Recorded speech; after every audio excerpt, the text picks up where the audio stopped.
E porque hoje é segunda-feira, fazemos a habitual análise técnica. Luís, muito boa tarde. Olhamos hoje para um dos índices mais visados nesta primeira sessão da semana, o IBEX, e olhando para a barreira dos 6.000 pontos, há razões nesta altura, e olhando para estas quedas, para os investidores e os analistas estarem em pânico? Por enquanto ainda não.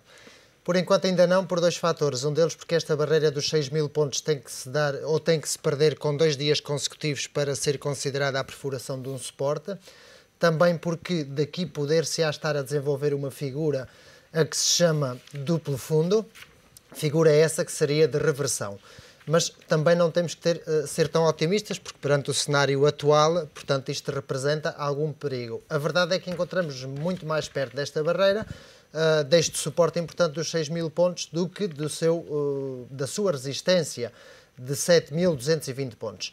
Para já, a figura e a forma como o mesmo terminou é uma figura de possível volta, mas esta também se deveu à proibição de posições, das chamadas posições baixistas neste índice, e isto levou a que os investidores tivessem que fechar as posições baixistas, e verifica-se no forte volume vendedor, portanto, do dia de hoje e do dia de sexta-feira.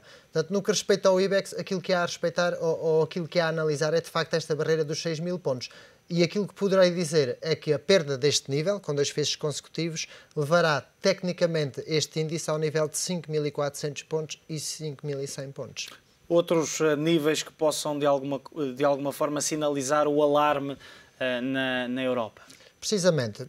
No caso, por exemplo, do Eurostock 50, por dar um exemplo, aquilo que se passou no princípio do mês de julho, final do mês de junho, princípio de julho, foi um gap altista. O que é isto? Um espaço em branco entre a posição de fecho do dia anterior e a posição de abertura do dia posterior. E aquilo que se deu foi hoje precisamente o mesmo, mas no sentido inverso, um gap baixista. A forma como eu me referencio perante um cenário destes é de ficar à espreita e a ver o que é que o mercado me fará. E o que o mercado me vai dizer é que a superação deste gap que deixou, que são a abertura do nível de hoje, de segunda-feira, a superação do mesmo, dar-me a referência de que o mercado quererá continuar a subir, mas a perda deste gap deixado a princípios de julho, finais de junho, será de que o mercado continuará a cair. E como poderemos constatar no Eurostock 50, ainda segue a sua diretriz, portanto, altista de curto prazo. Igual cenário para o CAC 40, que temos o tal gap altista e o tal gap baixista. Portanto, são os níveis. Eu aquilo que diria a um investidor que neste momento não está no mercado é que ficasse a ver e ver qual seria superado e a partir daqui que tomasse decisões. Obviamente isto sempre baseado na análise técnica, que tem as suas estatísticas, que umas vezes falha e outras vezes dá certo, sendo que a esperança matemática normalmente é positiva quando se é rigoroso.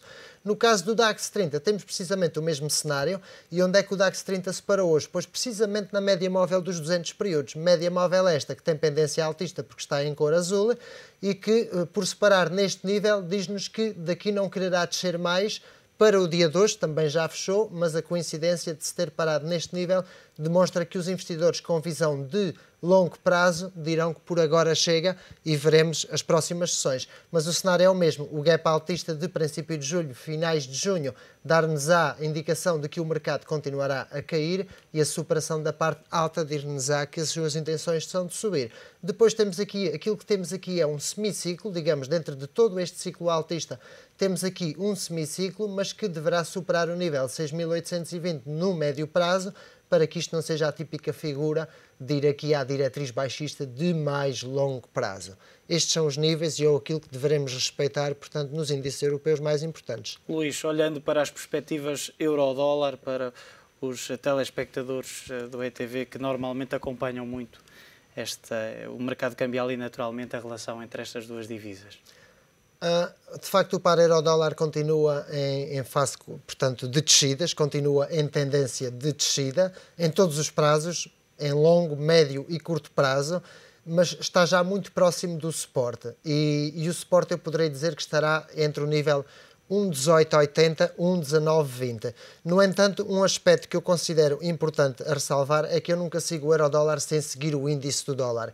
E aquilo que me está a dizer o índice do dólar é que o volume nos últimos 2 meses é bastante desinteressante, tem vindo decrescendo de uma forma muito importante. Os osciladores também apresentam algumas divergências E o euro-dólar, para mim, para continuar a cair, terá que este índice, o índice do dólar, superar o nível 84,13. Esta superação entrará e fará entrar este índice do dólar em continuação de subidas, mas sem o fazer, continuo a interpretar que já começa a acusar algum cansaço. Aquilo que o euro-dólar está a fazer, no fundo, é já descontar um possível cenário de resgate para a Espanha. Olhando rapidamente, e porque o tempo é escasso, para as praças norte-americanas.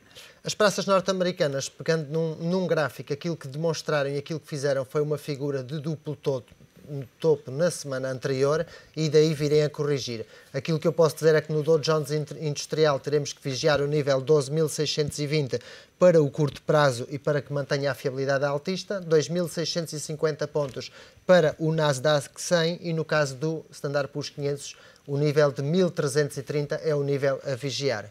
Luís, muito obrigado pela tua análise técnica. Luís Correia Tavares, como é habitual, com uma análise técnica neste fecho de contas. Já sabe, amanhã voltamos aqui à mesma hora a fechar contas. Até lá.